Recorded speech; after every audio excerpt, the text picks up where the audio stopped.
Hello and welcome to a that was horrible. Let me retry.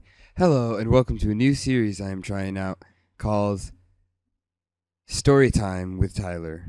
It is where I will simply read you a bedtime story. I'm hopefully going to start animating it. But for now, it's just going to be me reading you a bedtime story. All the stories are going to be pretty scary, so if you have a weak constitution, if you get scared easily, if you do not like being scared, I would suggest you pause this video, disconnect, or go to another video, anything. Just, I don't want to make you uncomfortable. So here's a fair warning disclaimer. All the stories I will be getting by myself would be from creepypasta.com. If you have a story that you would like to submit, then you can leave it in the comments, or you can link it to me on messages, anything you want. Okay, so this story, I've never read any of these stories before. This story is called The Smiling Owl. With a terrible taste in my mouth, I awoke from a slumber that seemed so deep I would never emerge. Having gone to bed at 1:17 a.m., it was now only 2:47. My hour and a half of sleep had seemed infinitely longer than that, filled with twists and turns of the subconscious dream state. But now, reality was all too real. When I say this taste in my mouth was terrible, I don't mean that standard gopher shit breath every middle-aged man has when he wakes up. This taste was very abrasive and unusual. Not bitter, but sickly sweet, making me want to vomit. The closest thing I could compare it to would be the aftertaste of cheap rum mixed with some form of liquefied candy corn. My feet barely touched the cold, hard ground of my new studio apartment, and I walked past my bedroom window and into the bathroom. Looking in the mirror, I opened my mouth in hopes of identifying the source of the taste, only to find that my tongue was covered in white gunk, almost like plaque. Confused, I then brushed my tongue and teeth to eliminate the taste. To no avail. Beginning to become restless, I then went into the kitchen. Opening the cabinets one by one, I had my mind set on finding something to cut through this terrible flavor. The best option I found was lemon juice, and began downing it like water. Frustratingly enough, the liquid glided over the plaque on my tongue like a protective film, never even touching my taste buds. Throwing the lemon juice to the ground, I went back into my bedroom. Suddenly, and all at once, I was aware of a presence. A warm, throbbing, almost painful sensation came over me, almost like an external source of nerve stimuli, boldly yet calmly letting me know that I wasn't alone. It was the kind of inherent awareness that one would experience in a dream, only this wasn't a dream. My instincts directed my attention to my bedroom window, to which, almost in a trance, I then walked to and peered out of. What I saw was the visage of an owl sitting on a tree branch. Not a screech owl or a spotted owl, but more of a barn owl if I had to guess. It was very large and almost immaculately white. For the longest time I was paralyzed, staring into its crimson, saucer-like eyes. I didn't know if I was frightened or intrigued, because this animal wasn't just staring at me. It seemed to be staring relentlessly into me.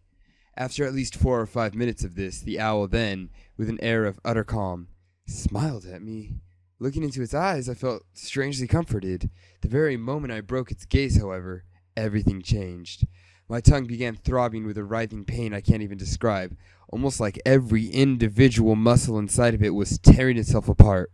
I ran into the kitchen to put water on it, but it dried up like acid as soon as it touched. Panicking now, I put everything I could think of on my tongue to help alleviate the pain. Nothing seemed to be helping, but I was determined not to give up until the pain abated. It was 10 minutes later when the swelling began. In addition to the writhing pain that had not let up one iota, now my tongue felt like it was being inflated with air from the inside. Barely able to close my mouth, I ran past my window towards my bedside. The owl was still there with a smile as big as ever. Reaching for a bottle of ibuprofen, I tried to down a handful at once, hoping it will help with the swelling. I was unable to swallow, though, and the pills fell abruptly out of my mouth. Nothing seemed to be helping, and in a complete act of desperation, I ran back into the kitchen, past the smiling owl, into the silverware drawer. Opening it, I reluctantly pulled out my sharpest serrated steak knife. Holding my breath, I punctured my tongue with the knife, hoping the wound would release some of the pressure. Instead, all my muscles tightened around the knife hole, making my tongue's pain increase double-fold. Reduced to flailing on the floor now, I did the only thing left that any rational human being would do. I put the knife in my mouth and began sawing at my tongue. The pain of the blade was nothing compared to what I had been experiencing. Once my tongue was halfway severed, I paused for a second so as not to choke on my own blood, which was now pooling quite dramatically on the floor around me. Gagging on the knife blade, I finished the job, ripping the remaining tendrils in half as I yanked the wretched thing out. Showering the floor with blood, my severed tongue landed in front of me, squirming and flapping like a fish out of water. Disgusted and mortified, I kicked it across the floor into the bedroom and closed the kitchen door so as not to see it, and even worse, not to hear it, flapping around. Plugging my mouth with paper towels, trying desperately to maintain the bleeding, I sat crouched in the corner, suspended by shock and disbelief. As my heart rate finally slowed, I was still frozen with fear. So many thoughts were rushing through my mind that were almost indecipherable. What the hell just happened? Is that a medical condition? Am I dreaming? What was that owl? Was that an owl? Then, all too suddenly, the most horrifying revelation came over me like a dark cloud. The owl had smiled at me through the window. It is anatomically impossible for an owl to smile. Overcome with a raw sense of primordial dread, I realized the truth. That's not an owl! There's no owl! That's not an owl! I screamed to myself. The glowing question now remained. If it wasn't an owl, what was it? I was beyond caring. I didn't want to know the truth. I didn't even want my tongue back. In that moment, all I wanted was to get away from the owl and back to placid safety. That is when a swooping noise broke my train of thought. Quickly, all fell silent, almost as if all things were normal again. After waiting, I slowly opened the kitchen door to find that the severed tongue was gone. Approaching the bloody pool on the ground, I looked at the window once more, which was now strangely open.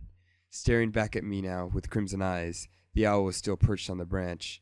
However, it was poised to open its mouth. What happened next is beyond my realm of understanding. I knew it was impossible, yet it happened anyway. The owl opened its mouth, and with a brand new tongue, spoke to me with an unholy voice.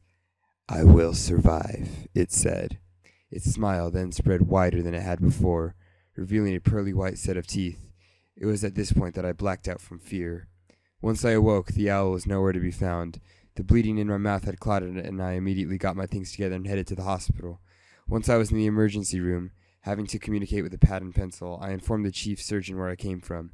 A look of general unease came over his face as he reluctantly told me that the previous tenant of my apartment came in exactly 1 month prior, mysteriously missing all of her teeth. Wow, that was credit to Justin Suttles. I didn't write this. I don't write these. I just read them. I don't have the right, I don't own the rights to any of them. I hope you guys enjoyed that bedtime story, and hope you guys don't lose your mouth parts in the middle of the night. I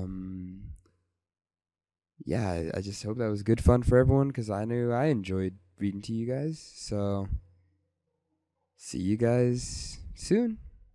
Bye.